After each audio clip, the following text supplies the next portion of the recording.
Hey guys, welcome to another episode of All Bass Creations, Effects, Tutorials, Demos, and Review. So, today we're going to be creating a few presets and things like that, kind of focusing on how to get different delays out of the Mercury X. Something that's not talked about a lot is the flexibility in the pre-delay section of the Mercury X.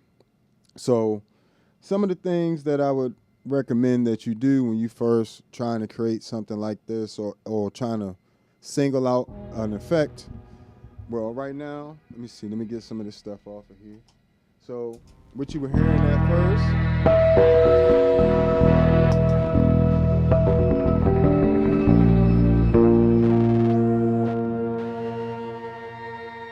that's all the Mercury X, right? So let's go ahead and start with it. That's one of my presets that'll be available in the Mercury X pack soon, so don't worry if you don't feel like going through all this work to put stuff together. No worries, I got you. So let's just start with a patch I don't really need, so I can kind of.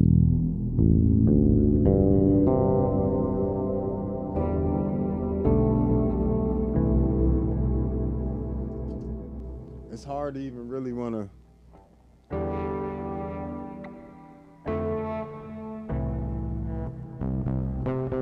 There's one. All right. So for the purposes of this video, I'm going to use the keyboard just because it'll be easier for me to get up and down. So we'll start here. What's going on, folks? Appreciate you. Definitely appreciate you chiming in. I definitely appreciate that. Yeah, trying to do something different. I don't just do basic reviews or things like that. I actually go into detail about a lot of stuff and try to. Appreciate you. Everybody, chime in. Feel free to chime in where you're from, and all that good stuff as well. All right, put that over there, see what's going on. All right, so we'll use this basic sound.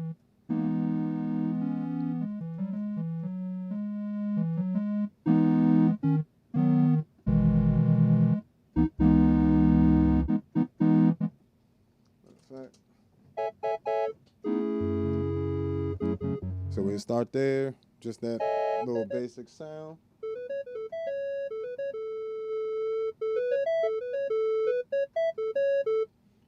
All right, so we'll go into the settings here on the, find a way to position this mic a little better. Hold on.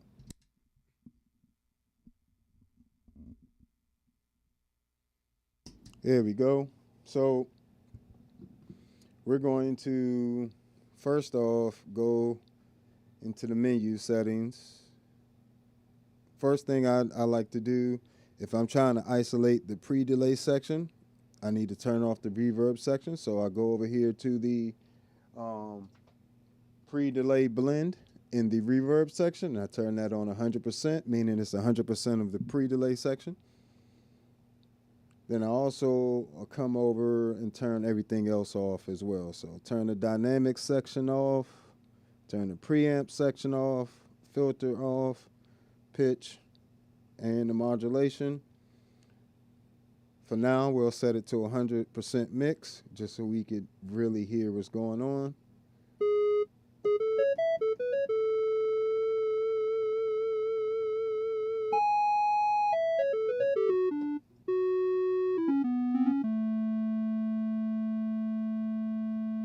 Definitely appreciate you chiming in. That's a 6-string bass, custom bass by Artisan Bass Works, custom Fidelity series. They're not open anymore, but all right. So now that we've been able to isolate that, let's come over here to the feedback section. Turn it. Just undid everything I just did. No worries. Don't take me but a second to do it. And off, off, off. And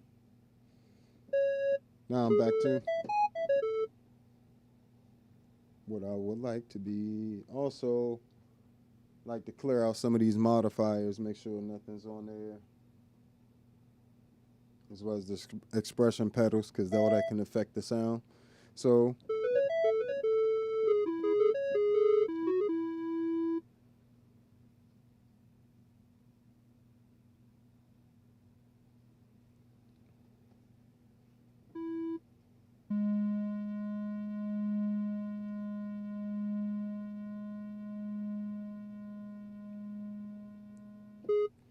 all right, we'll also take that mod off, stock dampening, all that good stuff. Start adding some feedback to the sound.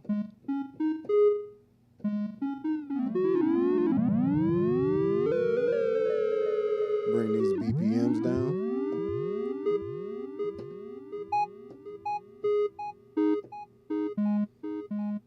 All right, so now we got the delay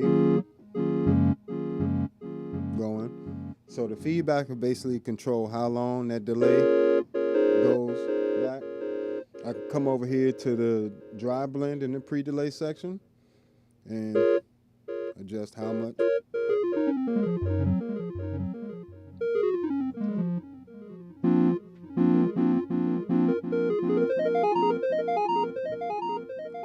So you got the digital. So pretty much you got 3 different types of delay.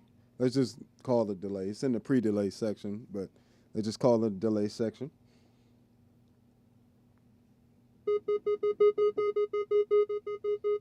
You got the digital one. Then you got the bucket brigade one, which also has modulation on it. Let me see. Well, it has, like, gives you that.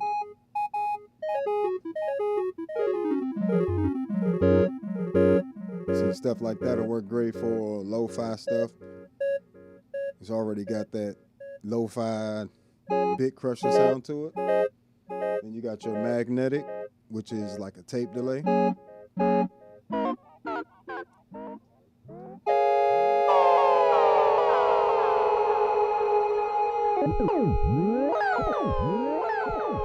it behaves like a tape machine.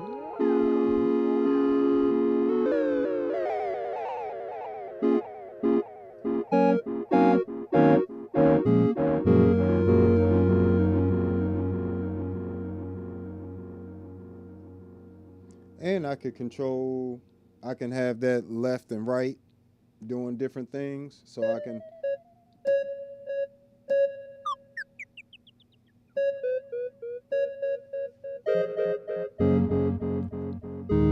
have different beat divisions, or, you know, for notes. So that's a triplet 16th note on the right side and a 8th note on the left side.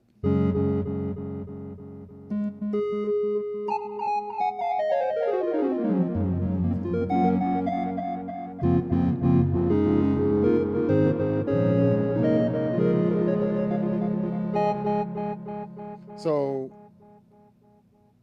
you know, now we got pretty much a delay. 3 different types we can go with. Just, I wouldn't even think of it as 3 different types, 3 different starting points. If I want a clean starting point, I'm gonna go with the digital. If I want a lo-fi, I'll go with the bucket brigade. And if I want like a vintage tape, I'll go with the magnetic. So let's try out the bucket brigade for a while. I like how I was adding a little something there.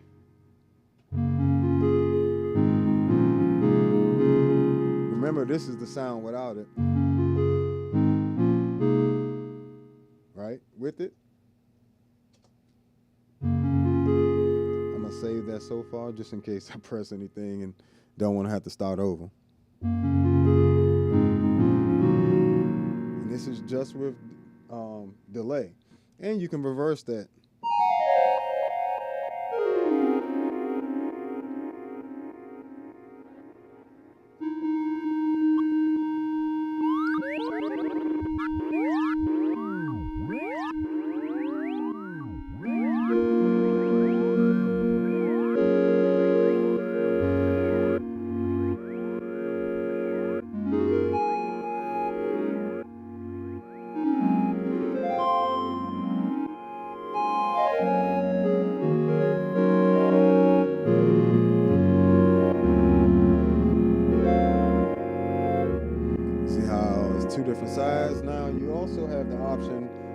that cross feed into each other. So I can have, instead of just having them separate, I can have them interacting almost like a multi-tap.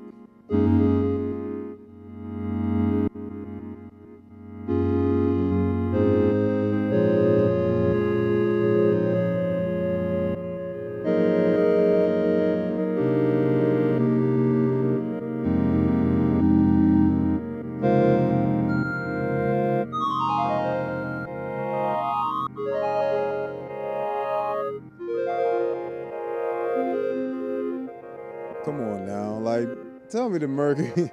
It just gets better and better. The more I've learned how to use it in different ways like this, the better it has gotten. Now, just using the delay, say I wanted to get fancy. I got different things here. I got swell, diffusion. Let's start with swell.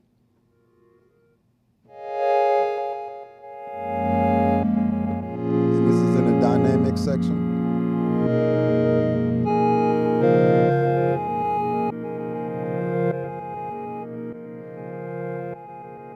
I can also put that in the feedback loop. So bring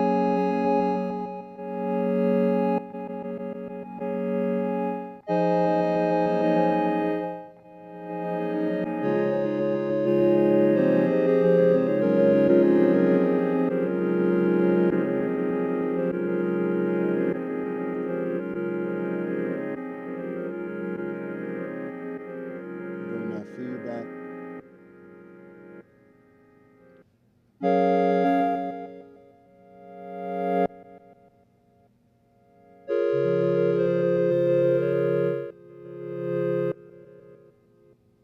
Bring that dry blend up.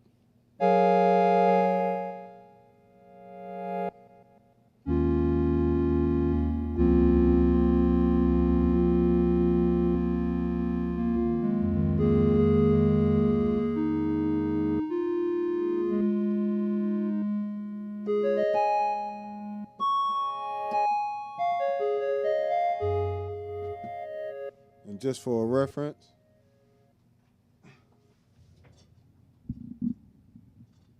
on bass.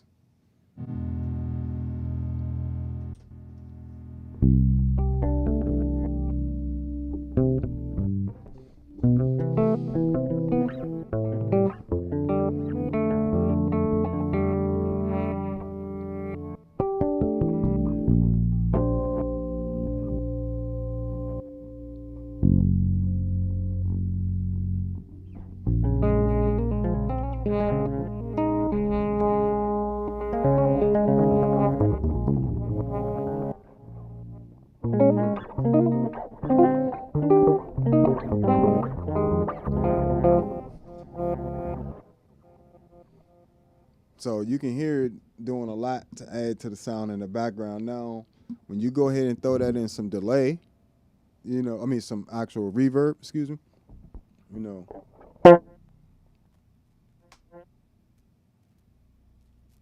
It'll really open up for you, but see what it sound like on a little slap.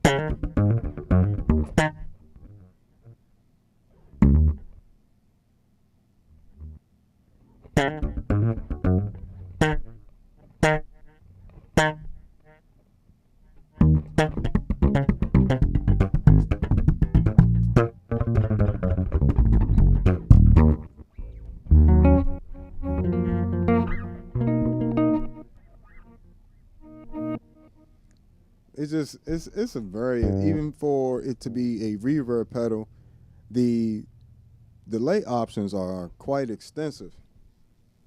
So from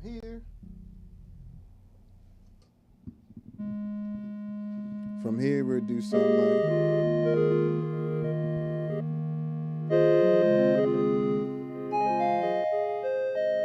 you can also change that to half speed.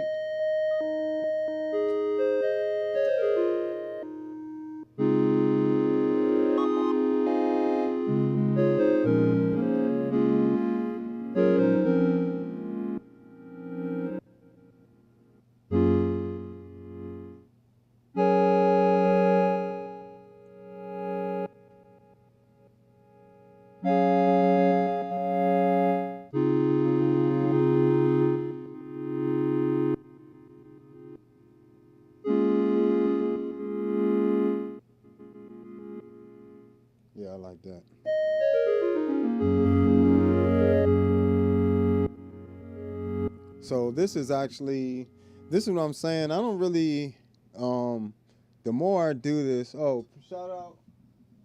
Appreciate you, YK Lucas, for subscribing. Appreciate you. Feel free to like and subscribe, people. I definitely appreciate all y'all. Definitely hit that like button for me if you're finding this useful to you. So not only did it replace all my reverb pedals, right? It replaced all my delay pedals, and between that and the Enzo X, it has also eliminated the need for me to have separate modulation pedals. So literally all my modulations, delay, reverb, overdrive, what else I use in here? Of course, what else got in here?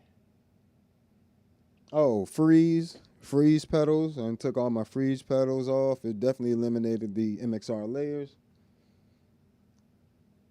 You know, and with the flexible, and also took out all of my analog filters. It took out the electro-harmonics blurst. It took out the MXR bass envelope filter and the electro-harmonics bass balls.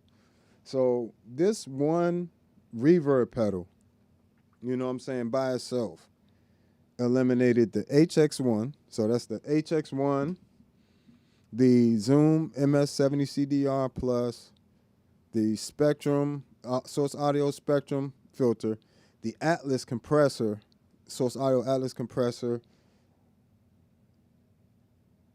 MXR bass envelope filter, electro-harmonics bass balls and blurst, TC Electronic Plethora X1, the MS-60B Plus,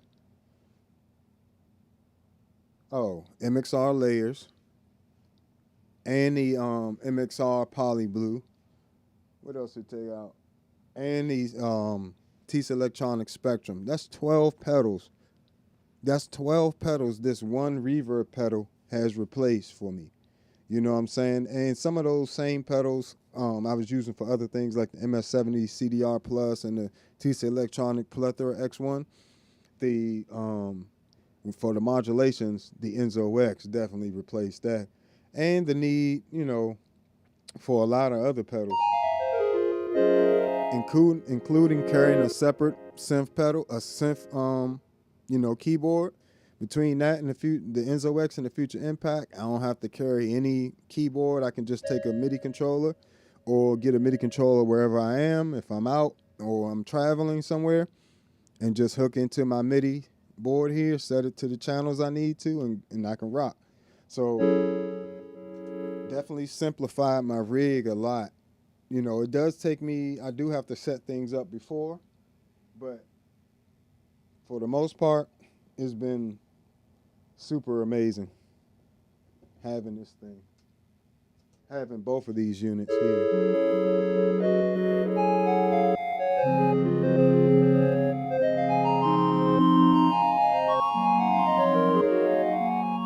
Let's hear it with something else. This sound already has panning built into it, but so that's the sound without the unit. Here's with it. It's already got that panning aspect to it. And then that interacting with what the delay on the Mercury X is doing, just incredible.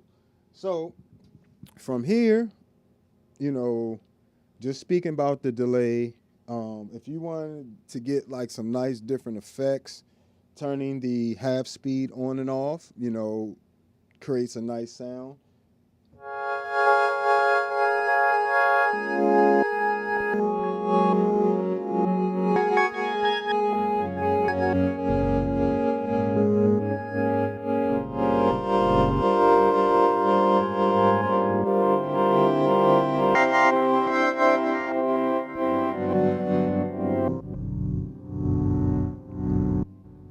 See, it just does stupid stuff like that. Like it pretty much, you know, slows it down like if it was using tape, you know, but half the speed of it. You can also change the BPMs.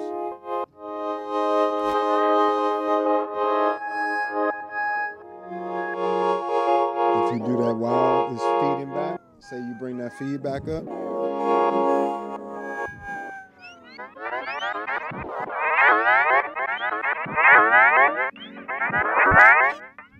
Also bring this down.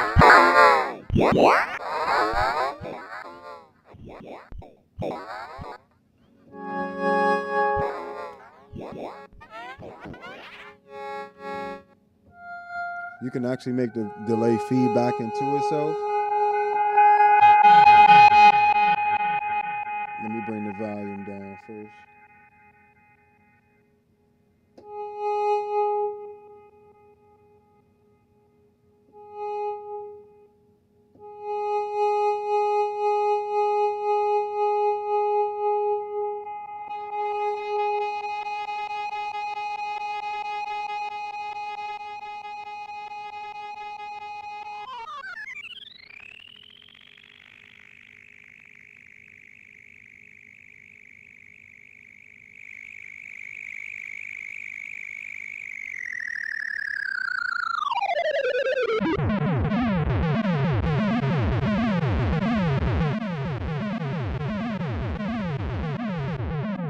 Play with the dampening.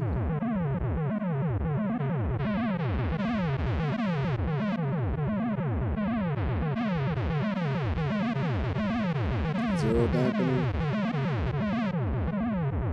50%. All the way. And turn to half speed.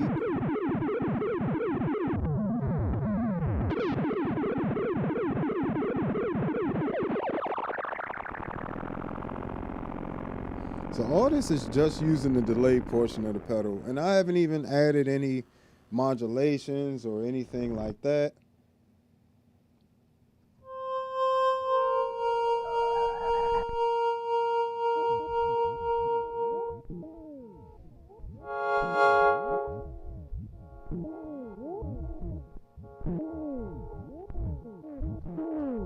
Add some modulation.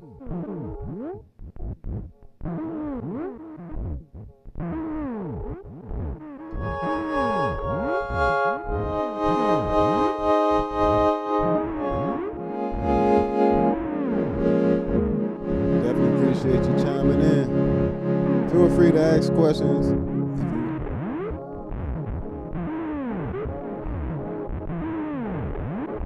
And all this is without using the freeze function.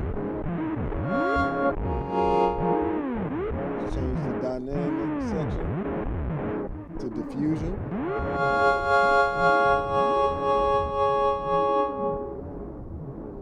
And we put it in the feedback loop. See the diffusion. Turn the high pass filter off. Turn the diffusion density off.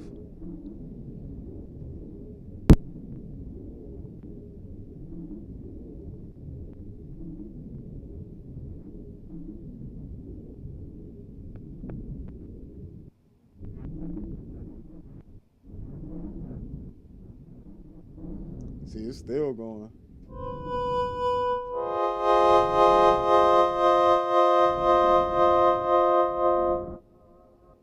Let's get it back to a normal delay.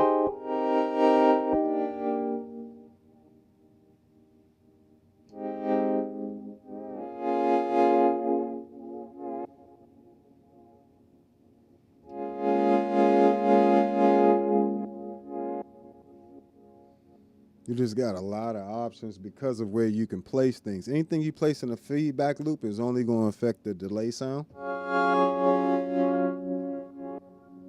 See, like I got that diffusion on there. If I put the swell, see all the delays are swelling in now.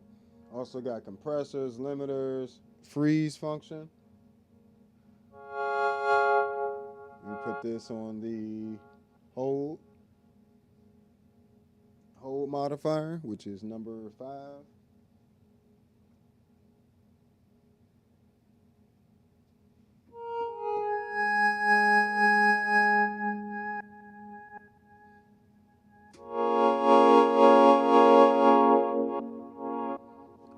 So it'll just freeze that for me. Oh, sorry. For some reason that was like that.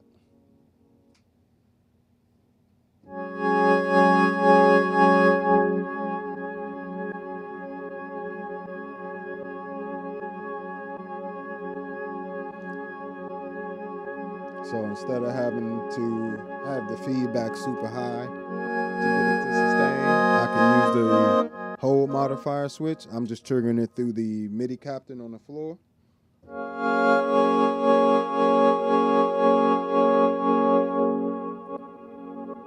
It'll just hold that.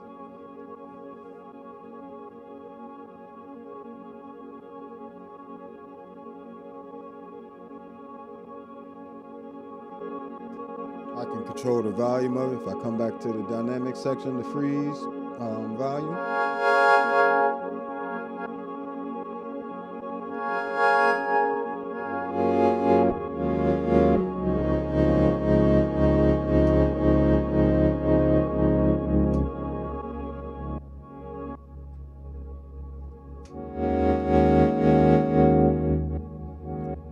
If I want it to move quicker, I just bring that feedback down to like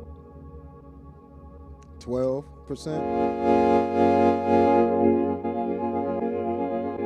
Now when I release,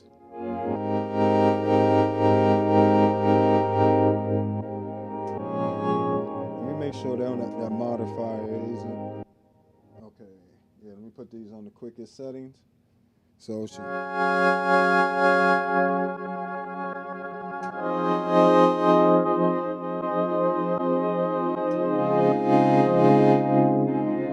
So now you can freeze your delays, and you know that's also an interesting feature. See what we got here. Appreciate y'all hanging out with me. Feel free to hit that like button.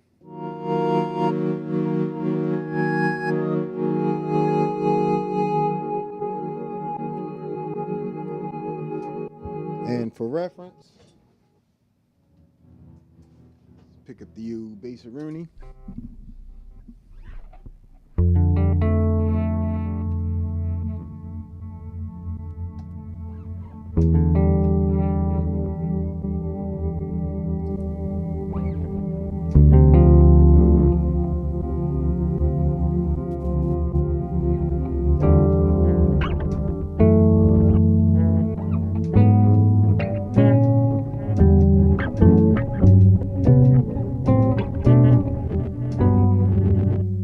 So it gives you options. You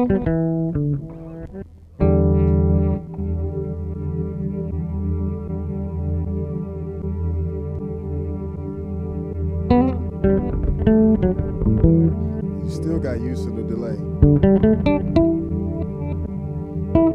I know some people was looking at the Big Sky and like kind of comparing them, how the Big Sky could run 2 algorithms at once and this and that. That's cool and all. I don't really need 2 reverb algorithms because the way they have it set up in here, as long as I can freeze the sound and basically be able to still play and have full effect, that's like running 2 different things at once already. So it's not like you're missing out. Like, I don't really like 2 reverbs on each side like that. I don't really like that, to be honest. I like everything, if whatever the sound, like it's in the same room.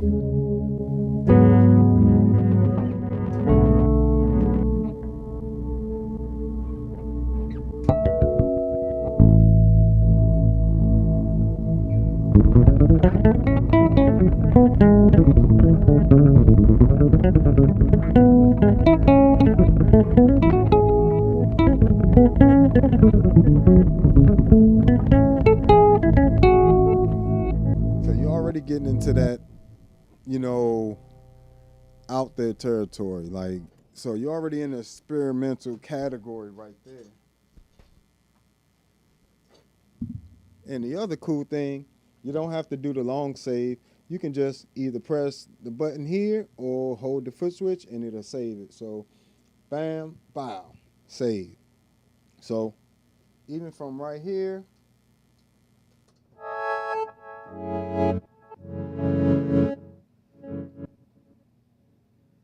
everything right there. So let's see what else we can put in the feedback loop that'll do different things.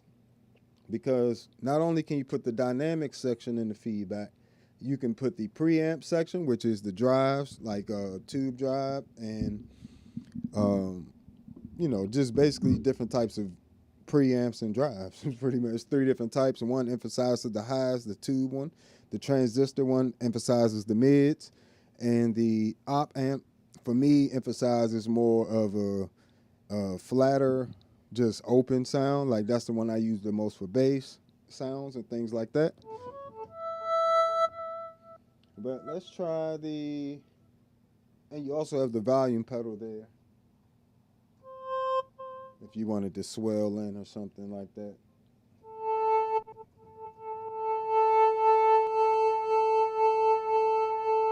Let's put some drive in the feedback section.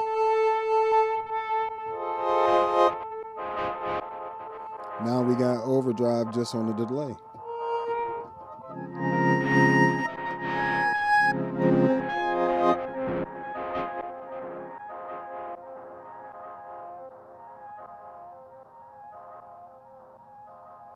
Let's try out another one.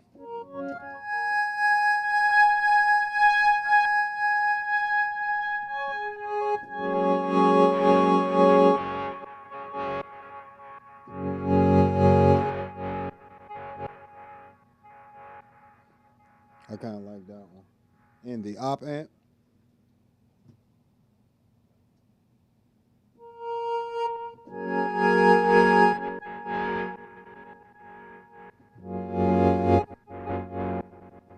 See more of a softer overdrive. And I use this preamp here for saturation as well.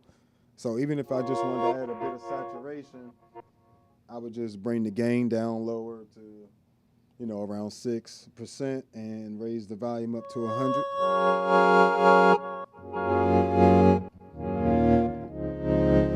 See, it just warms up the sound.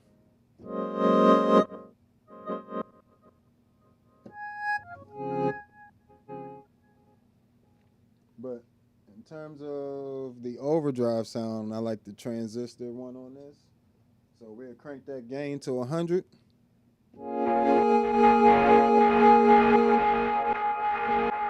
Bring that volume down, like 16.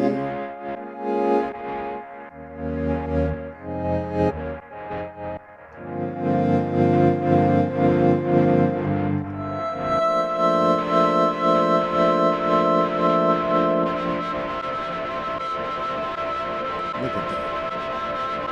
Now I can try out different stuff if I wanted to.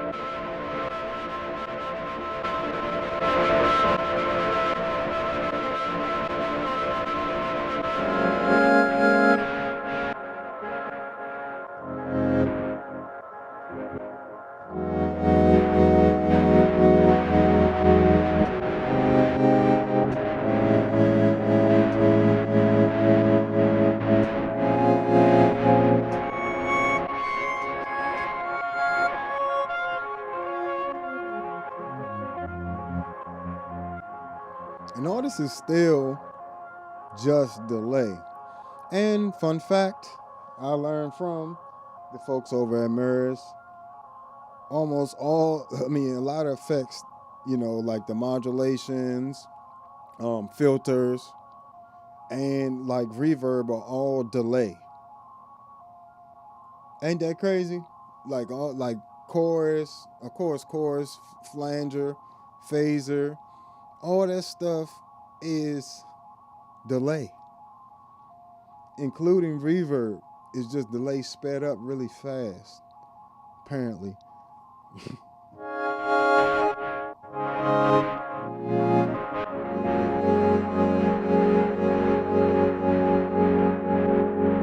Filters are even delay. I was blown away when I found that out. But come on now, that's solid already. All right, what else can we put there? We got the filter section. Let's put that in the feedback loop.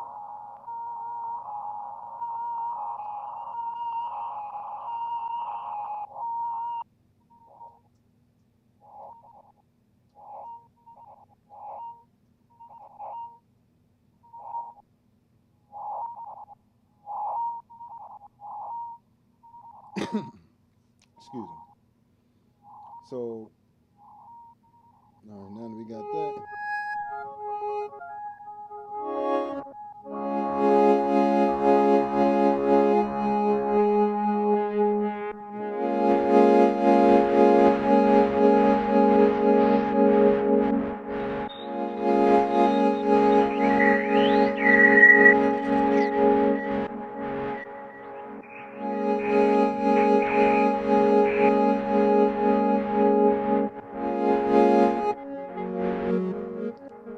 Let's put that filter on an LFO.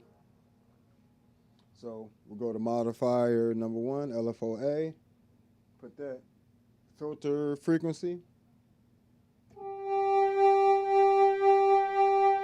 want it to sweep down, so I'm gonna put the minimum to the 100% and put the maximum to 50. And let's start with a sine wave.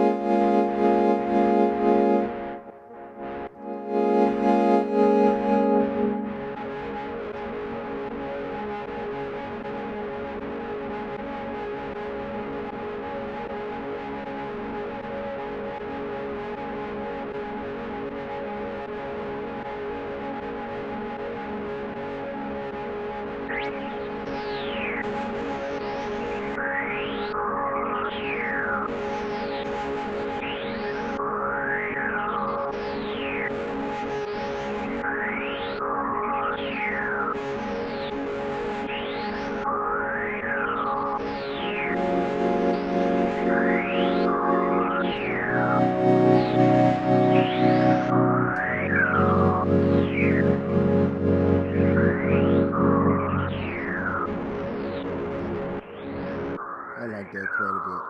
It's kind of cool. I might have to soften that resonance. I got the resonance around 9.1. And as you can hear, it actually adds to the feedback. So just go and bring the feedback down even more.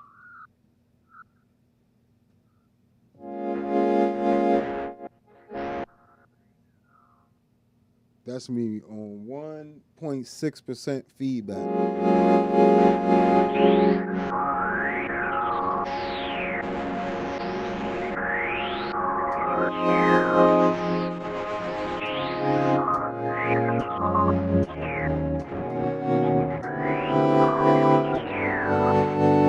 Yeah, it's moving now. That's perfect. Now it'll move with you even when you use. I'm using the whole modifier to freeze. So every time I freeze it, as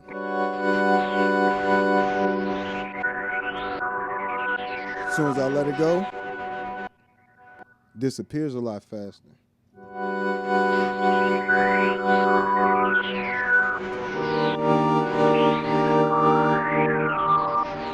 See?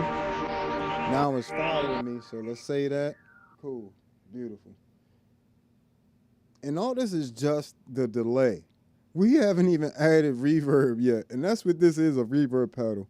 All this is just the options I can do with delay on this pedal. Now, say I wanted to have pitch. I can use the polychroma.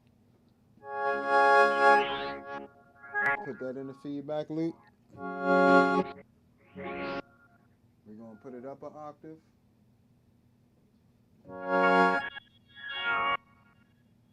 Now we got pitch delay. So now we got distortion delay, we got filter delay, and we got pitch shifting delay.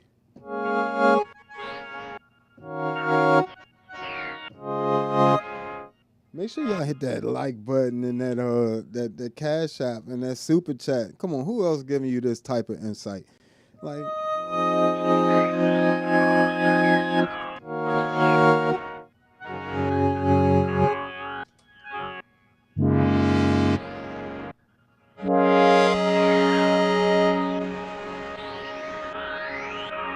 got that filter sweeping.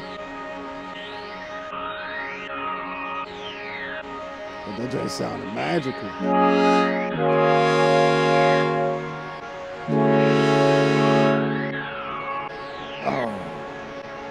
And it's right there with you.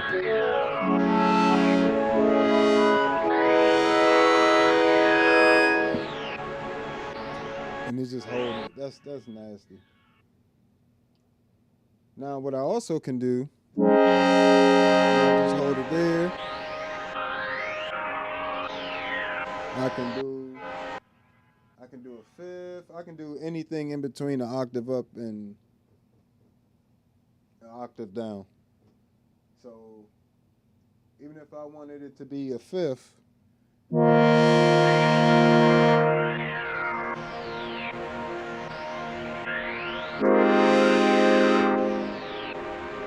it's really contributing to the harmony.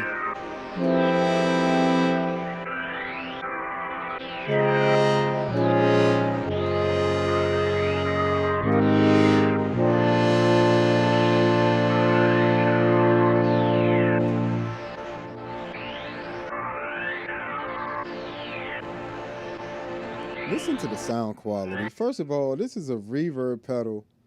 Listen to the quality of that distortion, the quality of that filter, the quality of the pitch shifting, because it is pitch shifting and synth pedal. Again, this is without it.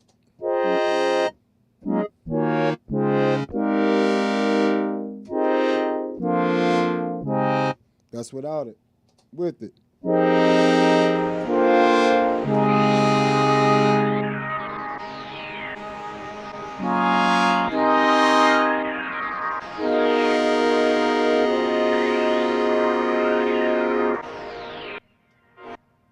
That's fire. I don't care what nobody say.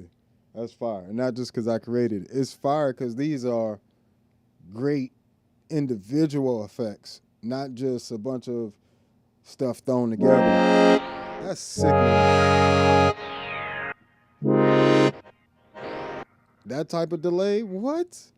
You know how hard it would be to get this delay out of any of like the HX1, the even a Zoom MS-60B with it having 6 effects at a time. It would be hard to get that sound and have it only affect the delay.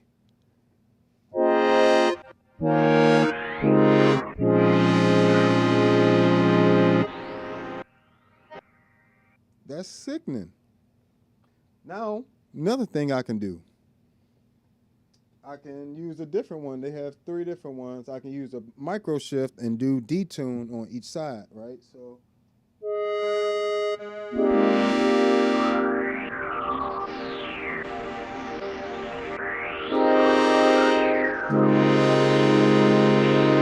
this is with micro shift.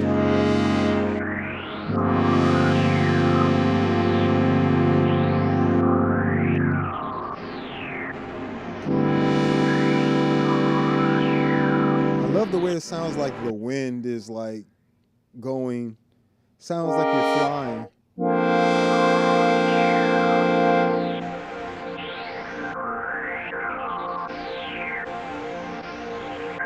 Listen to that sound quality.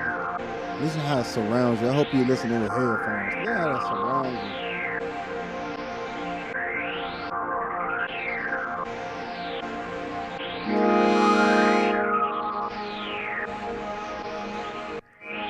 So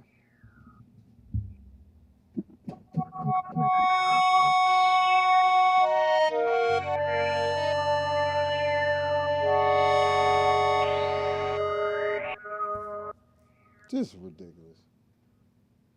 And you got the lo-fi. So we'll put 12, and this one lets you shift both sides to different pitches.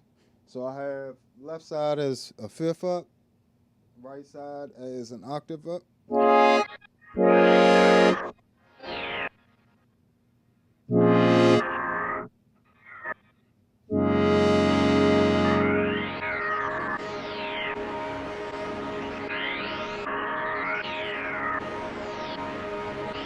can change this other one.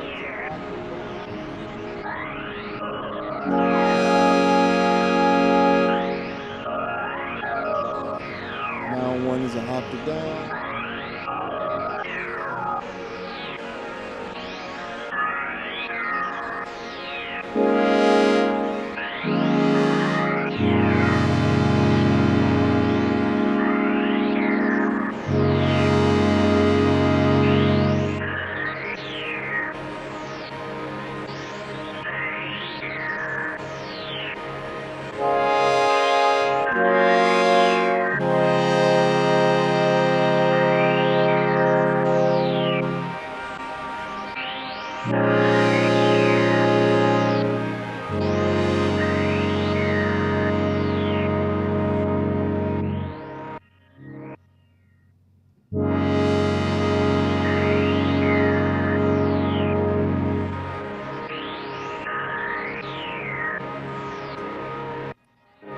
wonder if I can make that. I wonder if I use the aftertouch feature. If you go to the expression pedal, where is it?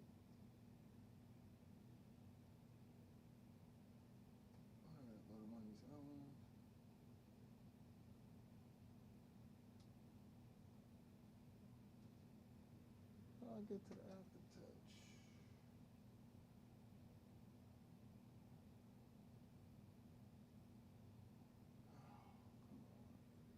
Let me see how I could do this. Would that be under envelope? Nope. Where is it? Dang it. I've seen it on here before. You know what? That might have been on the Enzo X. That's probably where I was seeing it, on the Enzo X. Let me see.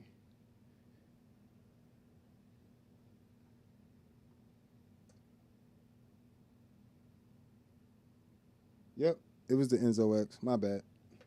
If it had that aftertouch.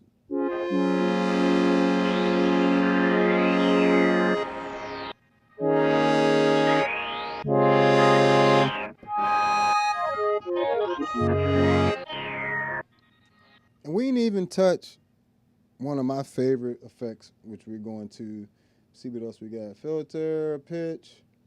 We'll go with the pitch. Trying to see, do I like that more or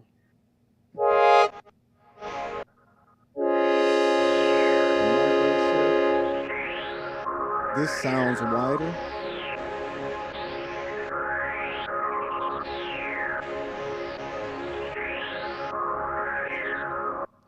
Yeah, let's go with that. We'll do the micro shift there, and then we'll have that. So we got the detune happening on the left and the right side, and the center is the actual sound. And mind you, that is still just delay. Like, we're putting all this in the effects loop on what essentially is the delay. Thank you. I appreciate that. Hit that like button. Need y'all. Who else is going this deep with the Mercury X, the Enzo X, the Future Impact, the MXR bass synth, you know, all the different pedals you seen me do, the Ravis Sitar, HX1, MS-70 CDR Plus, you know.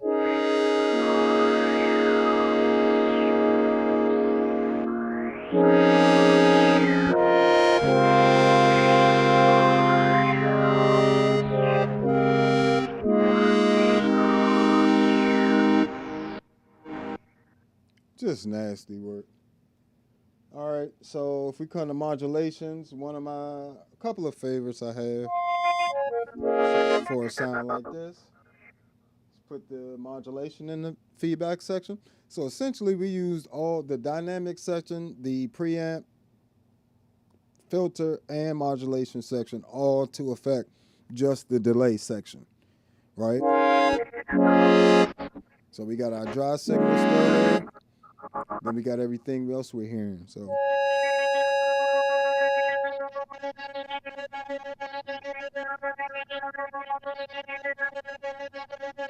we can change that to a sine wave.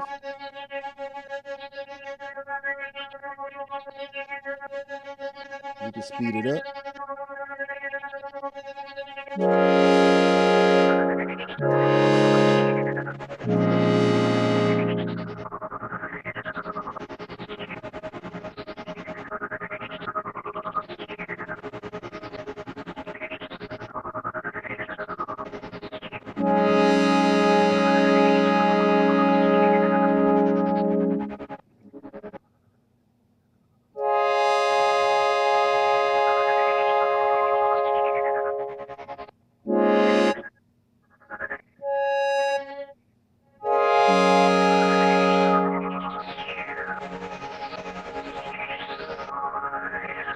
I wonder if I had it triggered by the envelope.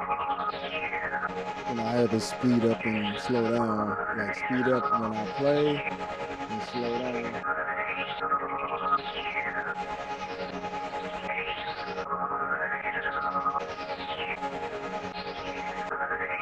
So that would be the modulation speed. Let me see.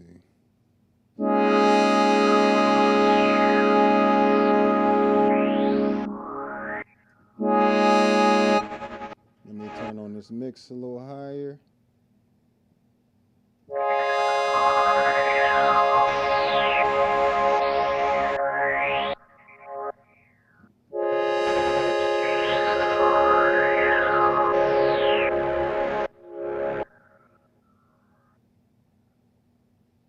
I wanted to come back faster.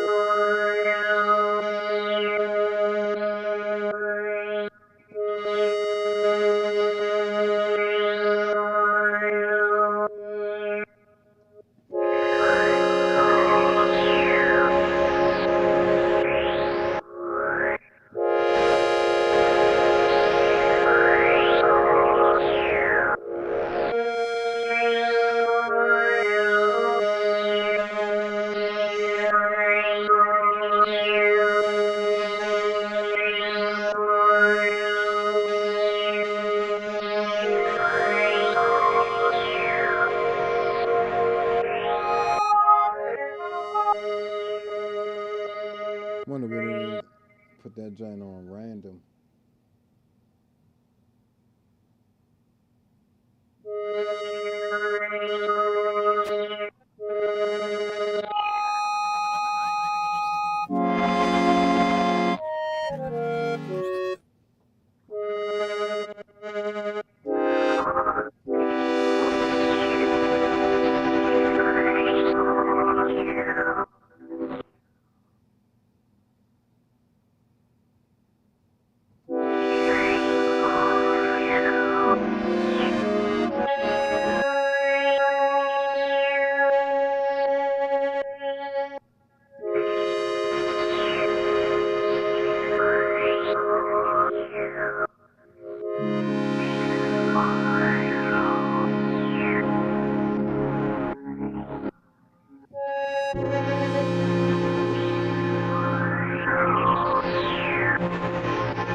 I wanted to change the note division. I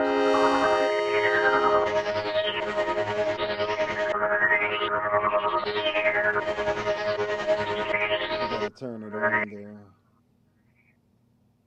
Let's start with quarter notes.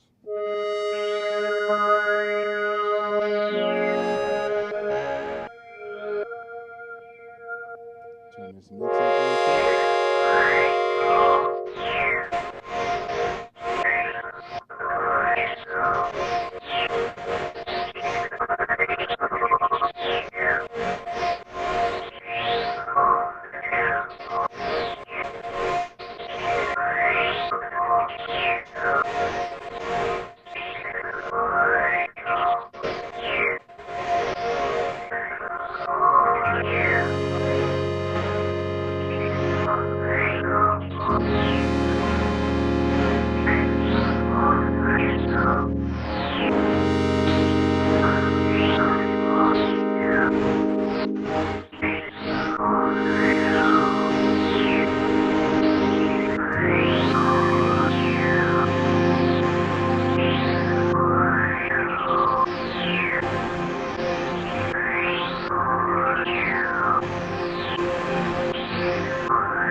essentially making it like a whole different thing. But all right, so I also like the vowel format.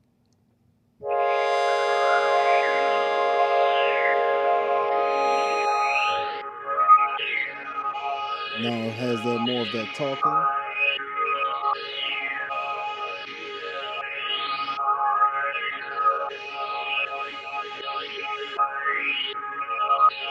I have to change the vowel sounds.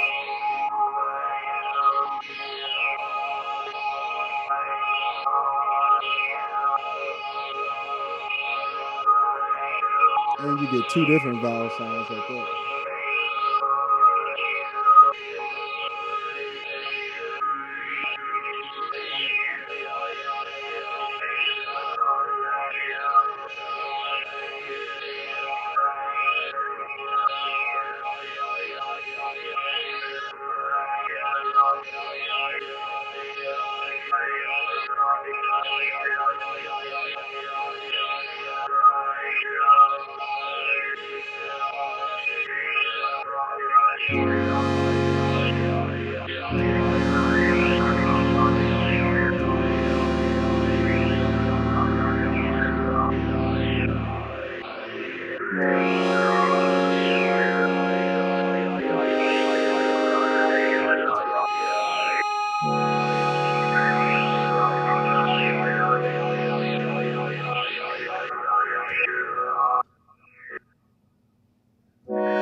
So now I have more of a vocal quality to it. No, I'm just using effects. This is literally the Mercury X doing a lot of that. So here's what it sounds like without the Mercury X setting.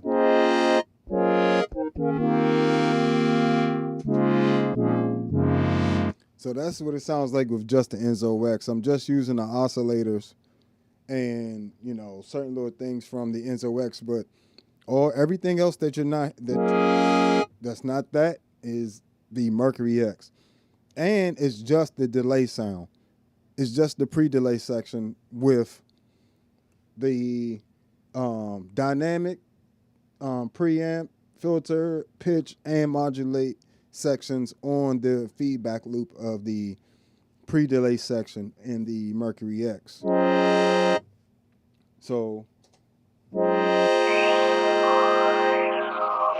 I'm not even sampling. This is just what it sounds like. Even if I was to play that with my bass.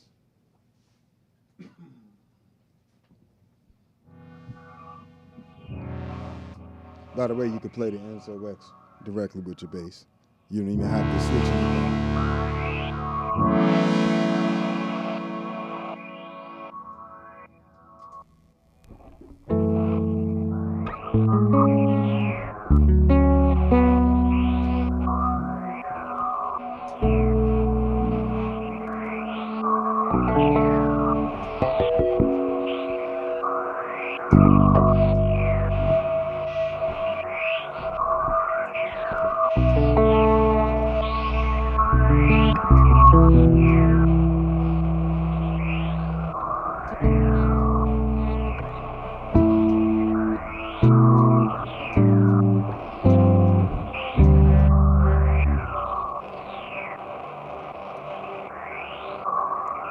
to bring that Hog 2 in the mix. And I'm also controlling the Hog 2 freeze with the MIDI captain. So right now I have everything set up so the whole modifiers, this, and the freeze gliss function are all set up on the MIDI captain. So I don't really, and I have the expression pedals set up in the first. So in the bottom row of the MIDI captain, I have those whole modifiers, all the stuff, and in the top row I have like all the expression pedals for each of the MIDI pedals that I have here. So I don't have to have the expression pedal. For instance, on the Hog 2, that's the Hog 2 filter. And I also can use the freeze gliss on that.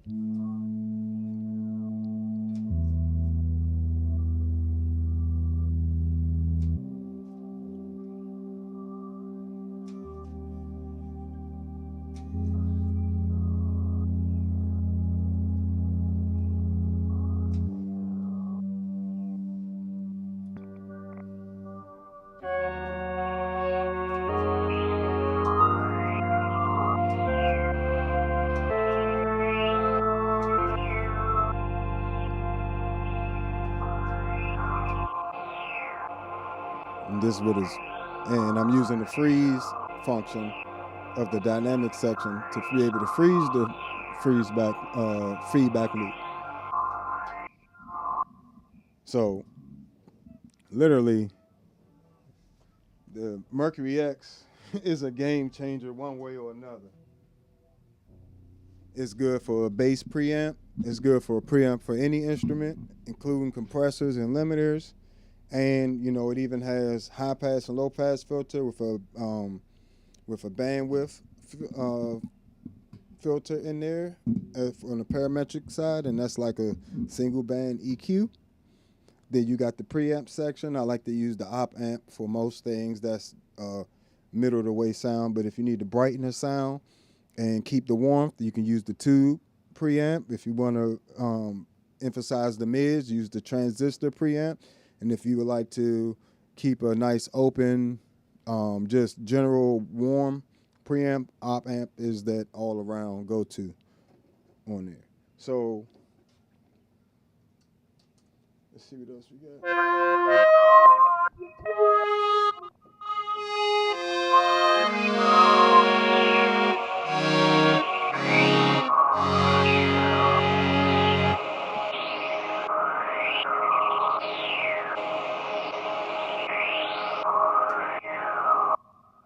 So just changing the modulations changes a lot. Changing the filters, changing any part of this changes everything. And I'm using very specific settings that are getting me these type of results, you know? So that's the valve mod. You can also come over here to the hazy. Say you want to get towards that chase mood, type of sound, or what is it? The Mood MK2.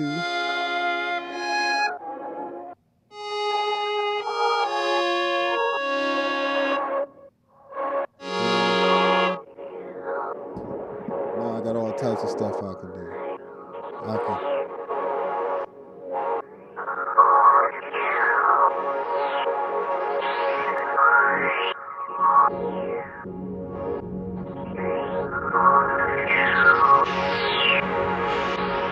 I can add, this is like a worn out tape machine effect. It's called hazy in the modulate section. I can add more to the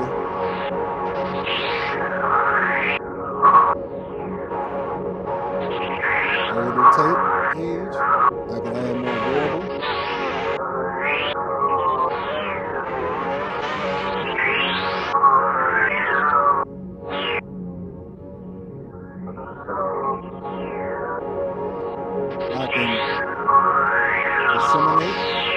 Decimate, excuse me.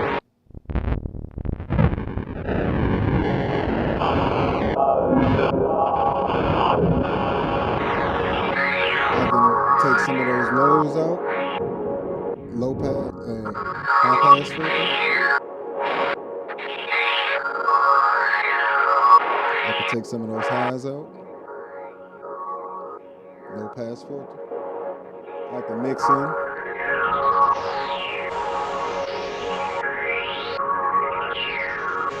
We're gonna tape some O's. Give it a little warble.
Just decimating the sound there.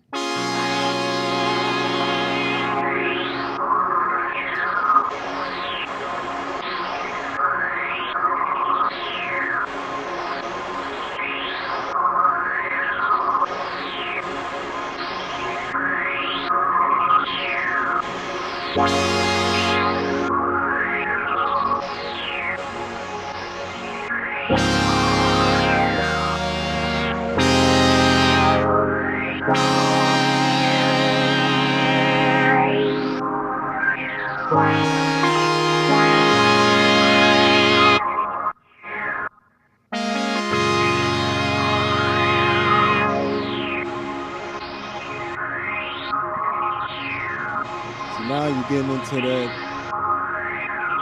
like, really out there territory. Mind you, this is a reverb pedal that allows you to get delay that crazy. That's like a whole nother pedal right there.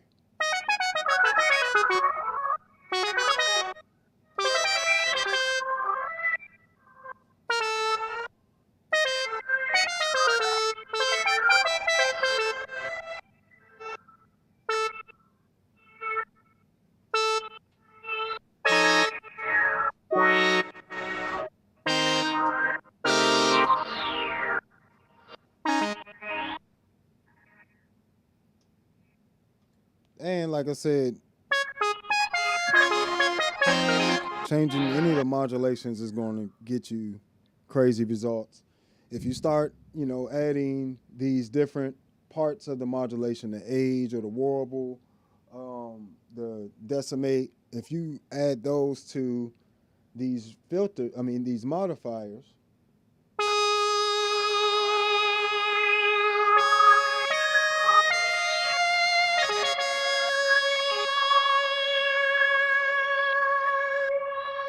let's put the decimate on.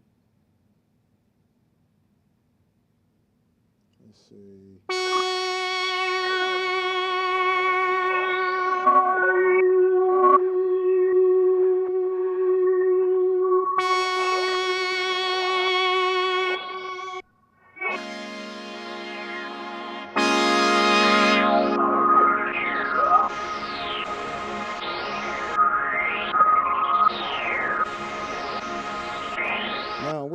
So we got all that there, right? So we got the LFO1 working the filter frequency.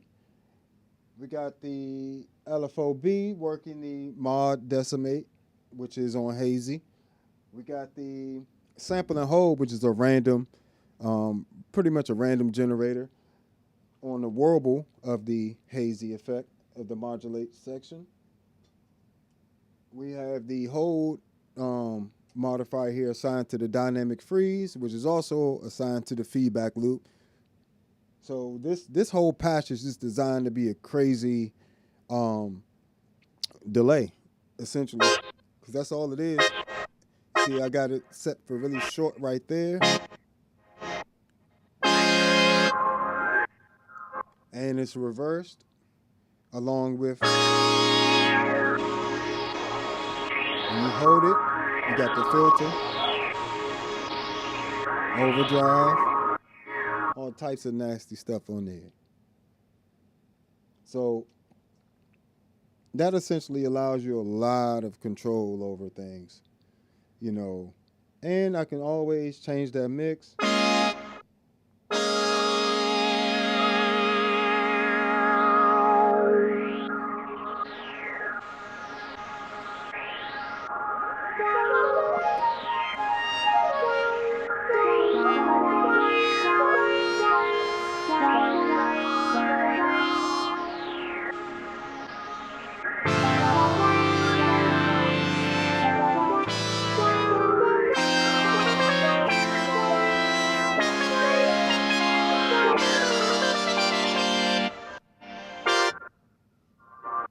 Now let's go back, and we still have a whole reverb section we can add.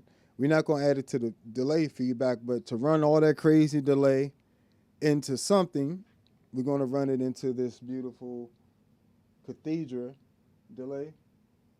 Start there.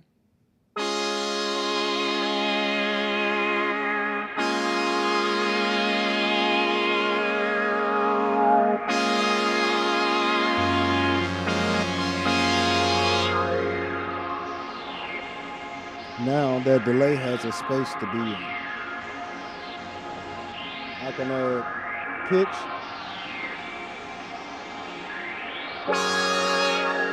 to the reverb.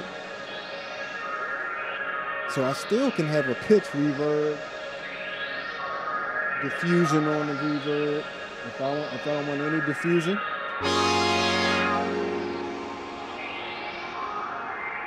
Make it a little clearer.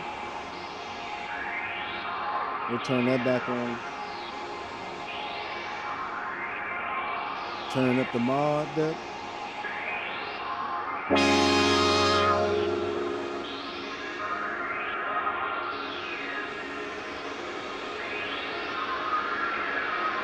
Change the decay.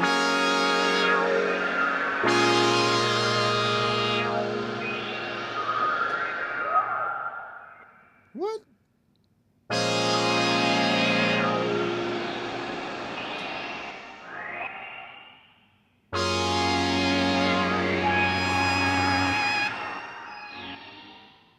Woo!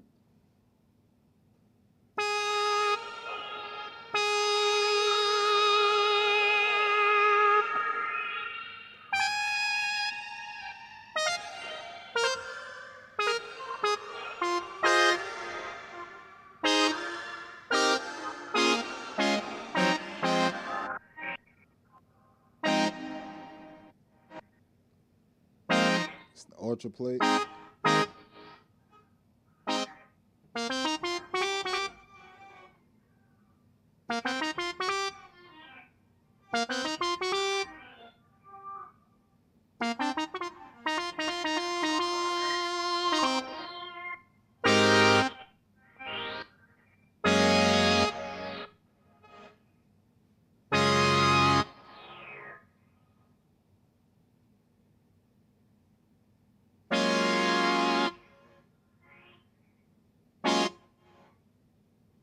Let's put this in the prism.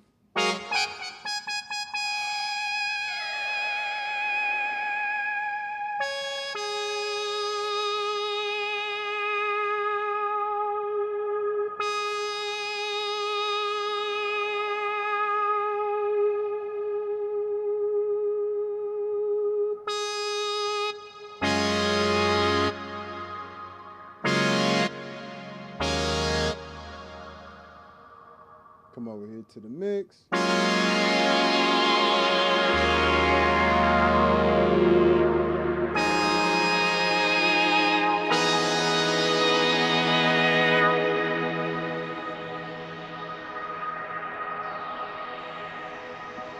That's what it sounds like frozen now.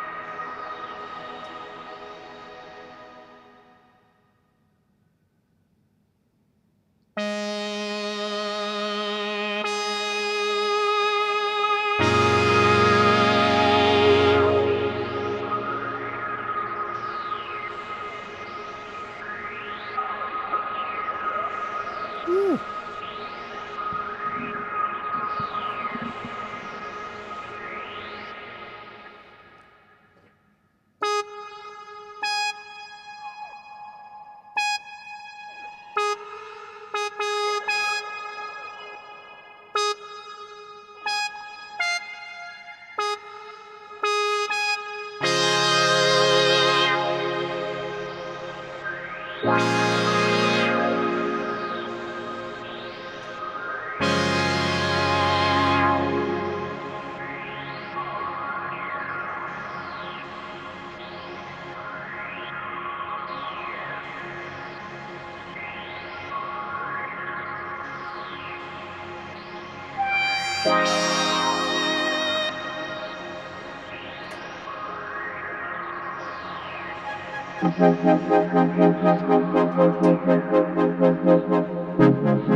So yeah, that's how you would essentially, um, just create that type of thing, like the crazier type of settings. How you get to them?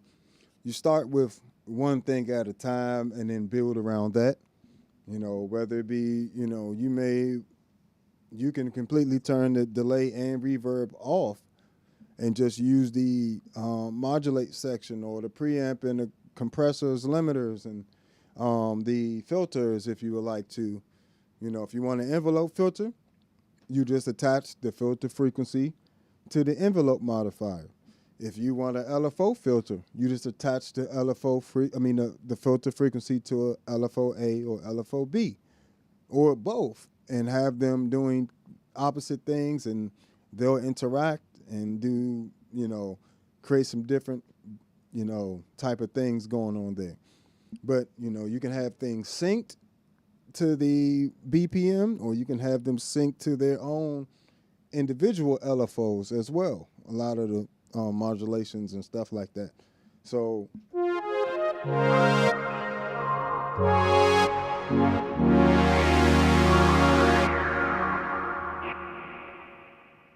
but yeah, like creating sounds like this just takes a bit of experimenting and understanding what it actually does. You know what I'm saying? Like a lot of people don't really understand what a lot of these things do. So, you know, the best thing I would always recommend is to start like I did. Just start with understanding how the delay section works if you want to delay. Understand how the reverb section works by itself and each individual part of the unit.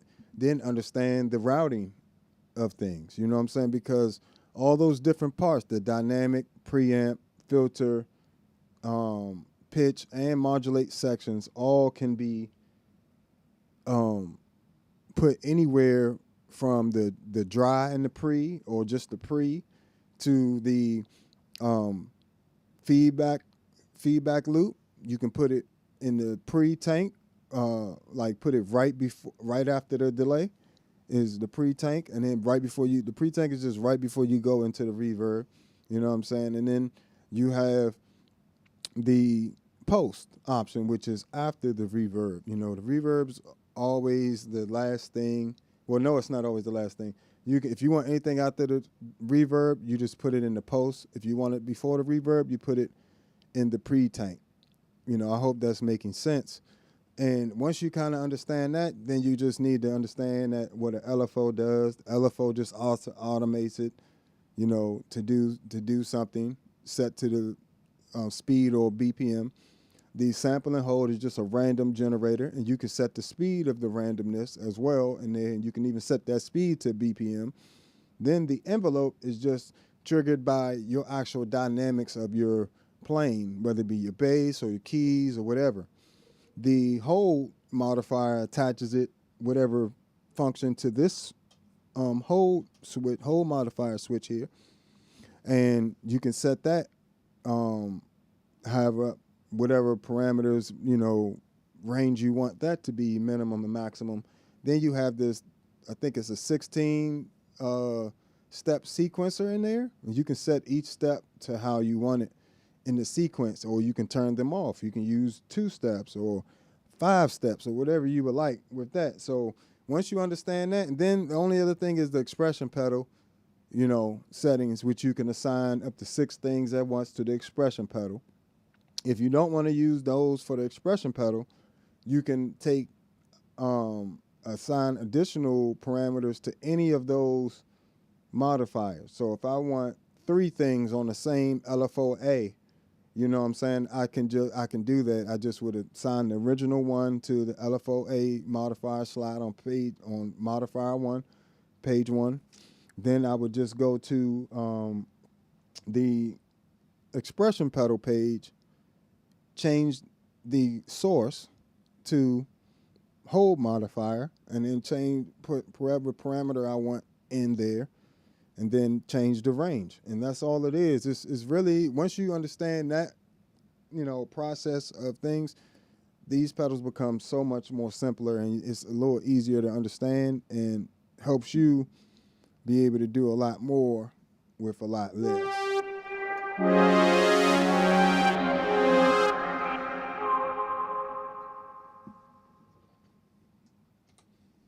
So this setting here,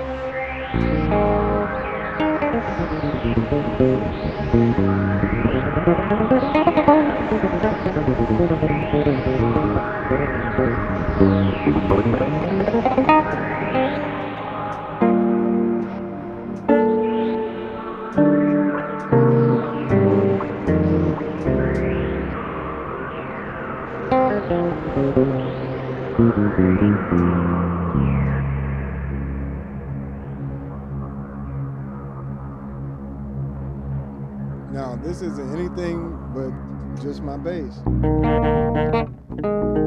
right?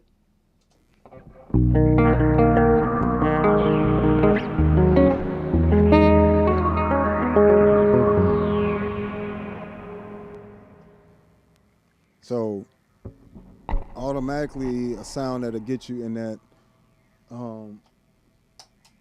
ambient territory.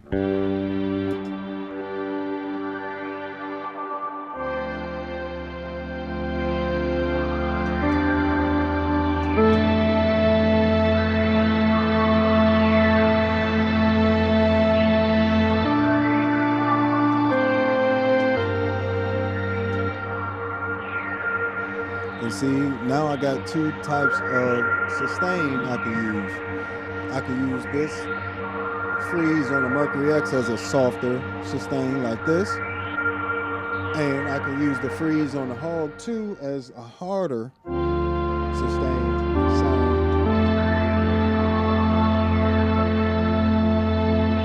Or I could do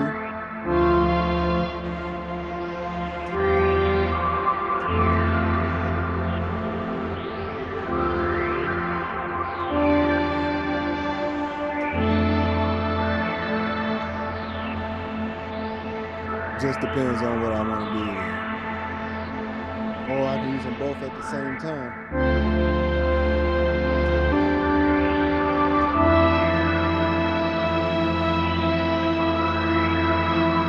And that's both of them.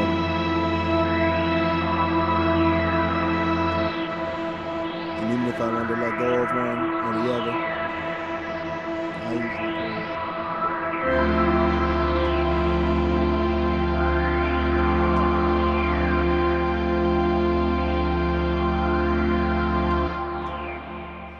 So at that point, even the sustain becomes part of the instrument, becomes part of your sound, because you're having options with sustain, including a fortissimo.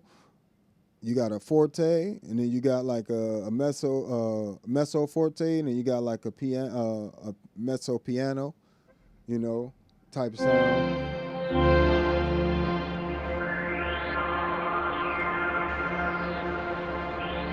Verses.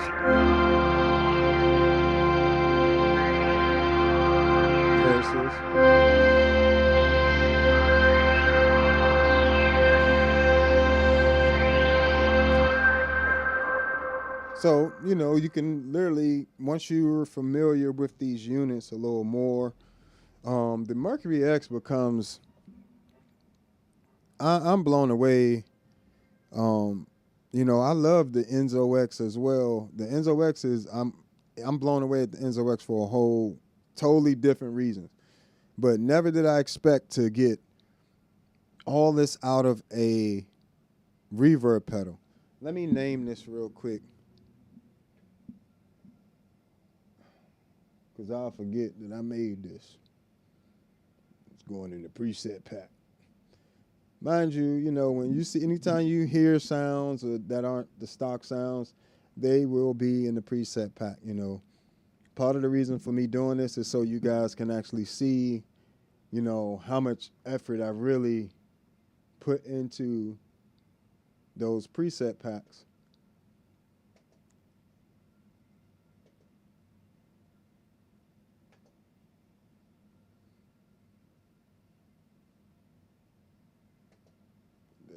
Bam.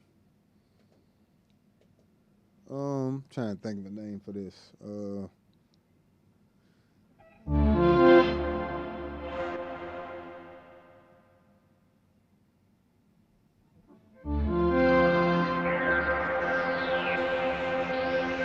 Call this.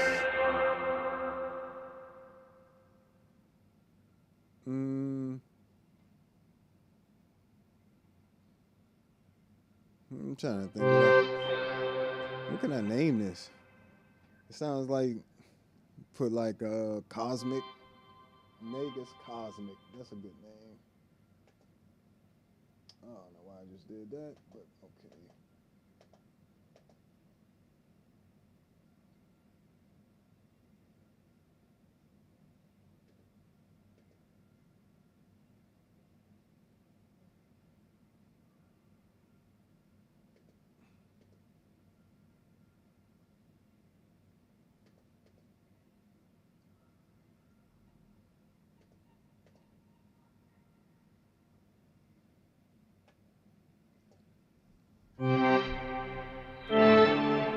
Yeah, I can easily go from a sound like that, or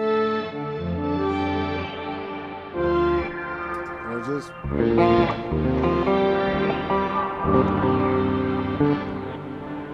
it also can replace your volume pedal. You know, if you're using the expression pedal, you can set the expression pedal for volume. It can replace your wah-wah pedal. I've never seen a reverb pedal that actually replaced so many pedals for me. It replaced 12 pedals off of my pedal board out of my pedal chain that are now going up on reverb. If you want any of these pedals, you know what I'm saying? Yeah, we live, baby. We in now. Appreciate you chiming in. But I've never experienced a reverb pedal that allowed me to have so much flexibility. Even running my bass sound, like my regular it's my always on pedal regardless now, because not only does it do the reverb and the delays, the overdrives, the filters, the modulations, and the modifiers and expression pedal stuff. It also is a heck of a bass preamp. So here's my bass without it.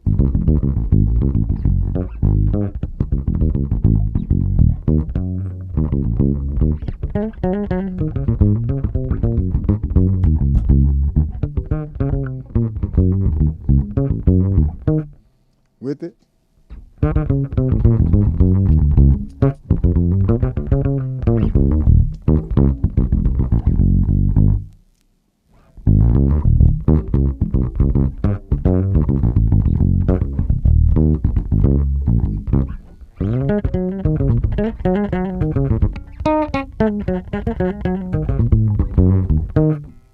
Without it.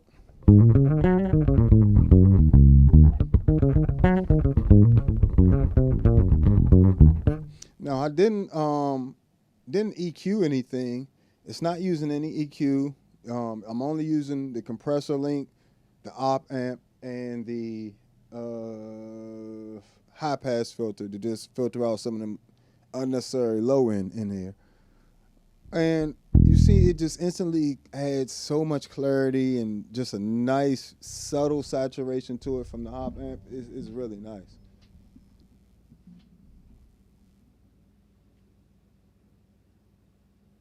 Oh, thank you. I appreciate it. I'm glad that, you know, I can inspire. That's what I'm here for. You know, one of my goals is to create as many amazing musicians as possible. You know, that's why I'm going to do the bass lessons course as well. So, you know, I'm going to teach the tapping, improvisation, chords, every part of playing bass. You know, I'm going to have a bass technique course and I'm going to have an improvisation course because there's two different things that need to be tackled separately. So, you know, and I'm probably going to do a music theory course just to help folks out that have a few misunderstandings about basic music theory. But, you know, the improv course is going to cover jazz theory and all that stuff within it. So that'll help you be able to play any style of music and solo and go crazy as much as you want, you know. And the technique course allow you to give you the physical ability to do it, you know, and do it cleanly. So, you know, we got some stuff coming for you guys. Hit that like button if you haven't already. But without it,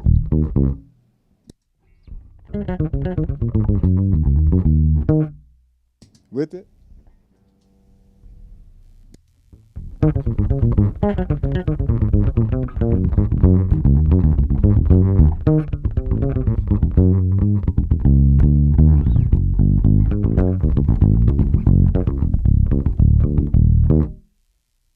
just just foolishness, fire. And all I'm running is the Empress compressor and the ToneX one on my JHS Colorbox V2 settings, or tone model. If I switch that to, this is the Colorbox with the Aguilar AG preamp.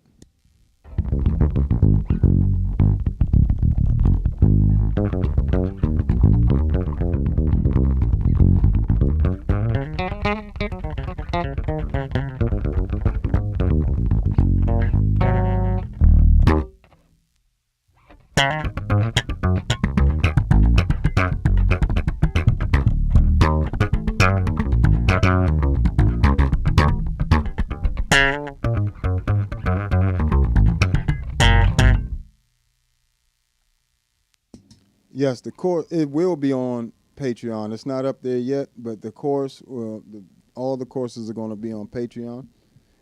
So, they almost everything I sell will be on Patreon.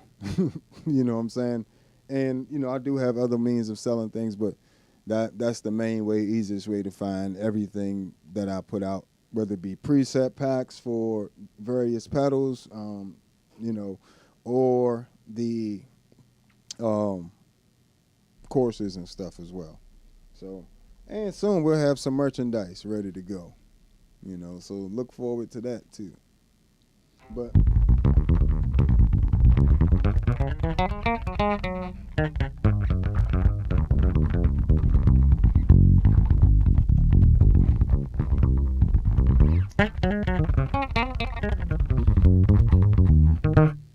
it just gives you so much.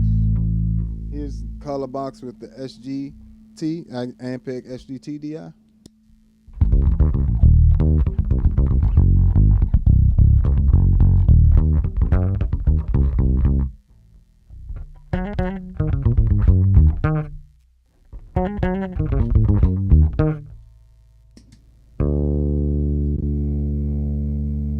Colorbox with the Jens Ben Shuttle 9.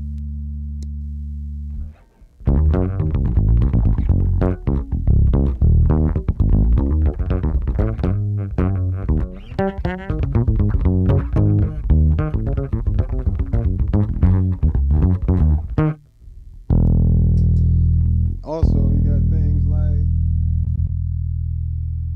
this is the Mark Bass Big Bang.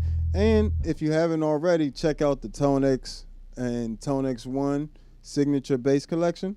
There's a link in the description. If you want to buy one, you can buy it through that link, and it will help out the channel. You know what I'm saying? But great pedal. That pedal, has absolutely taken a ton of gear out of me taking it out the house. I ain't even gonna lie to you. Like,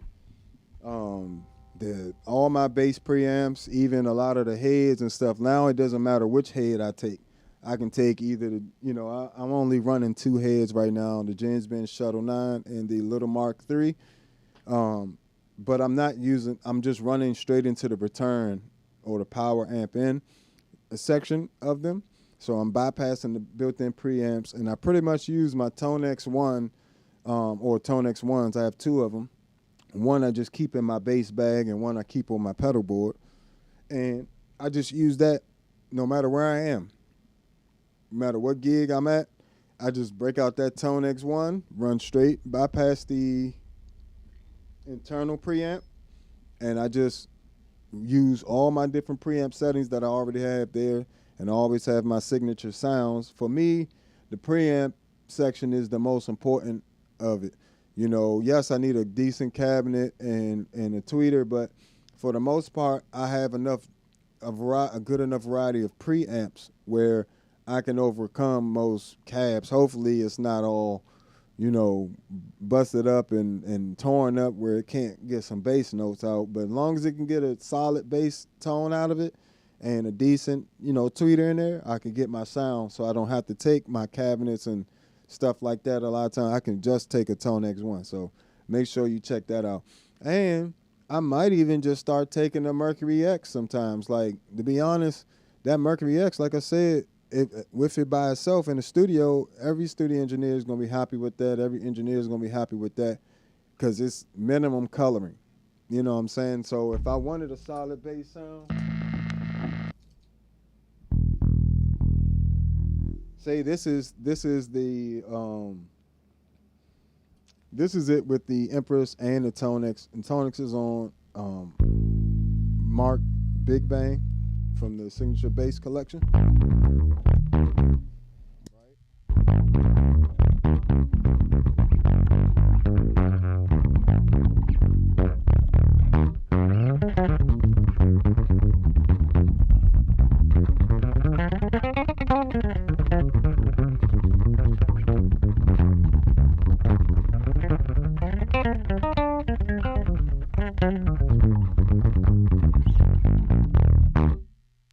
Right?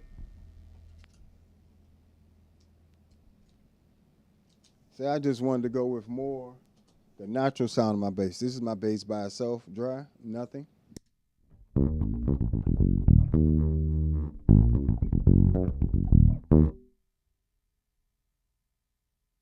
Now I'm gonna add the preamp. Matter of fact, I'm gonna EQ from my bass because I don't have an EQ pedal running. But this one I said I can just EQ from my bass and I'll be fine.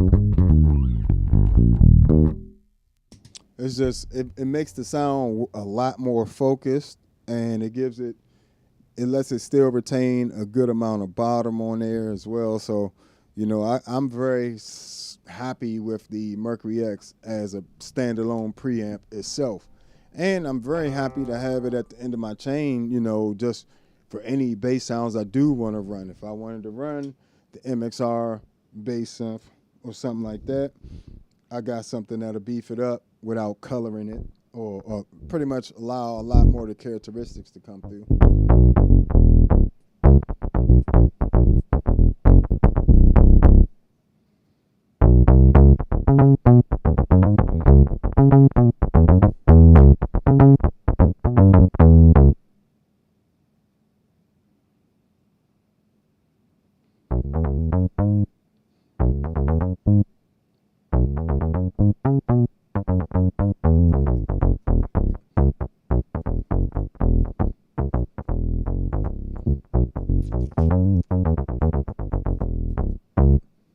So, you know,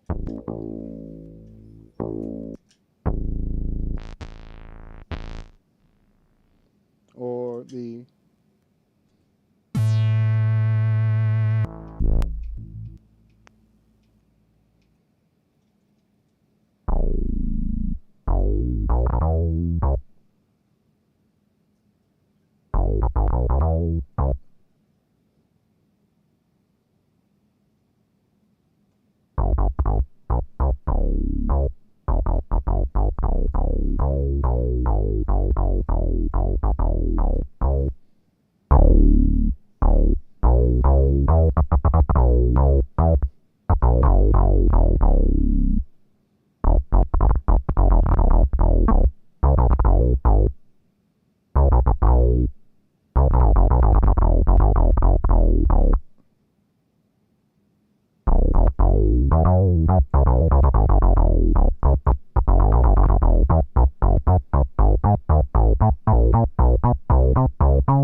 So you can get, it just rounds out all your tones and allows you to really just get some nice overall bass tones no matter what you're doing or what you're playing.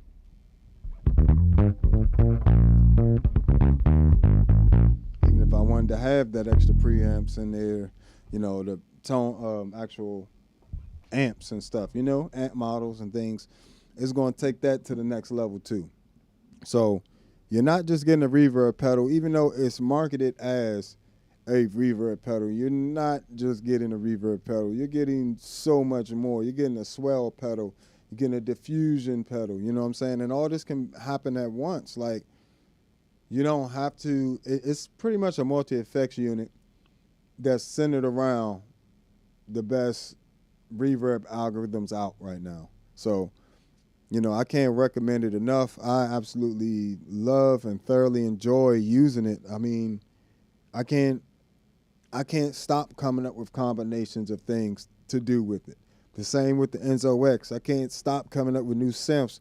I actually have to dump some of, or not dump, but have to back up some of the synths on and patches on the Enzo X, so I can start just creating some new ones. Because I've used all 100 slots already. You know what I'm saying? Even with the hard part. Even harder part about the Mercury X is the presets are so good, you don't want to get rid of none of those. Like, it's a lot of the presets you don't even want to touch. You just like, let me just change the mix a little bit. I don't want to change nothing but the mix. And then it's perfect and it sounds amazing, like, for what it's supposed to be used for. A lot of it's for ambient stuff. But even the room amp, amp room setting sounds good if you're running a guitar or something through it. So, I'm going to even use it as a plug-in, as an outboard gear for my DAW, you know what I'm saying, as the reverb pedal. And just, that and the Enzo X are going to be some of my outboard gear for my mixing stuff, because I like the modulations and the filters and all that stuff. The same filters, well, it also has a twin filter in the Enzo X instead of the parametric filter in the Mercury X.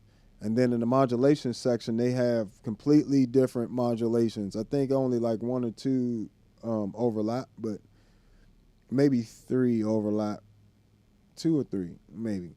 But for the most part, you get enough different variety of effects where both of them are worth buying, and you're not going to get pretty much repeat effects. Just repeat effects. You know what I'm saying? Some of them are some. If you buy, when I bought the MS-70 CDR and I bought the MS-60B Plus, they have effects that overlap, but they each have effects that the other one doesn't have, and that's what I'm pretty much after with each unit. So between those two, they just have taken. I mean, when you look at the amount of money for 4 of those pedals, you know what I'm saying? Like, you talking about the HX1, that's $300. The MS-70 CDR Plus, that's another $120. You got the Spectrum filter, that's, $220. The Atlas compressor, that's $220. So, you start looking at the MXR layers, that's $220 or $230. MXR Poly Blue, around the same price. Boss OC5, took that off the pedal board as well. Between, the Hog 2 and what I can do with the Enzo X and the Mercury X, there was no need to have that on there. So MXR bass filter, Electro-Harmonics bass balls, Blurst. What else did it take up off of there? TC Electronic Plethora X1 and the Spectracomp pedal. So you're talking about a lot of money right there just with those pedals. Like, it literally, for the simple fact that it can replace that stuff as a reverb pedal and as a synth pedal, a polyphonic synth pedal and monophonic synth pedal with octave, monophonic octave and polyphonic octaver in there, along with all the other effects. Even in, I'm just blown away at the quality of these pedals. I thought the 600 price was steep until I started playing them, until I started learning how to use them and really seeing the possibilities I can achieve. The things I can achieve with these pedals are not not even achievable with other pedals. I got to get an LVX now. I got to get a Meris LVX, their delay pedal, just to see, you know, I'm right now, I'm like, oh, I don't need the delay pedal because I can do all of that delay with the Mercury X. But now I'm starting to think like, yo, all the stuff I could do with that, with the delay here, I can do that times like 5 or 6 with the LVX because it's got different types of delay. You know what I'm saying? It's got way more delay options like multi-tap, like poly and all this other. It's a bunch of them in the LVX that are, you know, this one only covers like a few of them, like 1 or 2, you know, on there. So I would say, you know, I'm probably gonna end up with an LVX too, just because it makes sense. Like it just has so much cool things to keep you inspired. The hard part about playing, I've been playing for 32 years now. I've been playing music, doing music. And, you know, doing it full time at that, like doing it for a living since I was a teenager. And the hard part about it is just staying inspired that long. You know, you always have new things you want to accomplish physically, but another way other than, you know, physical, what you're physically playing or what you're playing mentally, whatever the case, is your sound. Like I really started to get into how each individual note sounds, you know, how to achieve different sounds and how to get to different textures and things like that. That truly, truly helped me out a lot in the long run because it's kept me inspired. I can't run out of sound ideas. You know, I can't run out of improvisation ideas and composition ideas. So with all that combined together, it keeps me inspired, keeps me going, you know, because that keeps me playing new things, keeps me writing new things, and keeps me with a fresh sound. You know, I don't have the same sound I had 10 years ago. I got a completely different sound now, not just to my playing, you know, but the way I compose things based on the textures and the sounds that are available to me now. So, you know, I'd definitely say gear helps inspire you. You know, it helps keep you, you know, practicing, keeps you learning, especially pedals like the Mercury X, Enzo X. It is a learning curve to them, but you know, what's wrong with learning? I'm tired of hearing musicians, I don't want to have to learn, I don't want to have to use the menus and this and that. It's just you don't want to have to learn how to use nothing. You want a few little dials on there, and hopefully they put it to settings that are actually useful to you. A lot of times they're not. That's why I don't use a lot of pedals, because they are too limited. The key 9 and the male 9 are an exception. They are very limited. Like they only have, like the male 9 only has attack, pretty much attack and sustain, you know, and dry and the effect level, you know, and then from there that's for each sound. So pretty much with each sound, it's the sound it is. All I'm changing is slight little things about it, but you know, luckily those were made very well. Electro Harmonics definitely makes some amazing pedals. Don't get that twisted at all. But I mean, on average, I like to have a good amount of parameters and things to tweak, and that just because of that, things sometimes have a slight learning curve. You know what I'm saying? But when you learn how to use the Mercury X, the LVX, or the Enzo X, you know, even the stuff I've heard from the LVX, you know what I'm saying? The possibilities for that just are phenomenal, you know. And you don't have to. As soon as you plug up that Mercury X and you start playing through them presets, you're gonna want to buy it. You're gonna want it. I guarantee it. Go try one out if you get a chance, or order one, try it out. If you don't like it, send it back. But I guarantee once you get a Mercury X or Enzo X in your hands and you know what you're doing with it, you're not sending it back. Even if you just hear the potential through the presets, you know, you're not sending these pedals back. You know, like I said, these just ridiculous.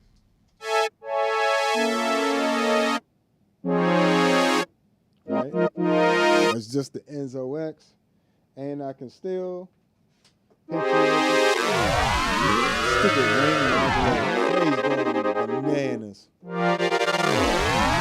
Triggered by the envelope.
Even just using them with regular reverb.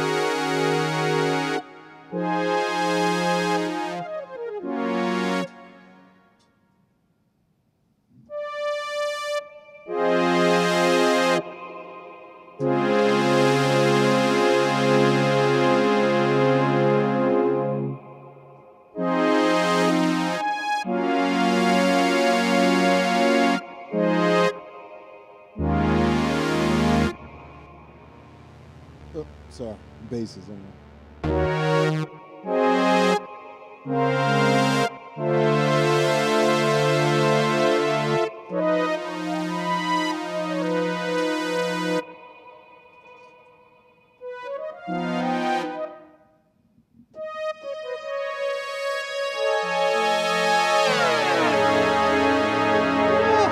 Stop playing.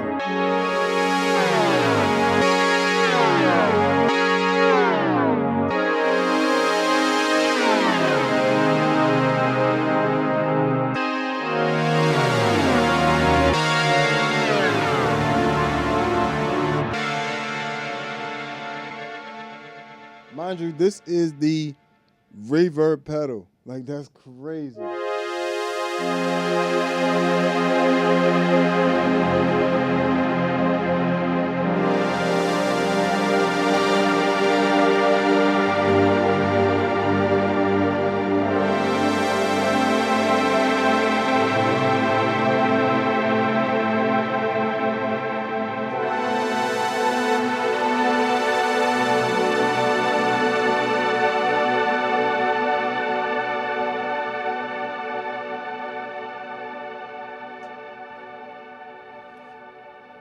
So yeah, ain't really too much you can't do. It even got a built-in noise gate.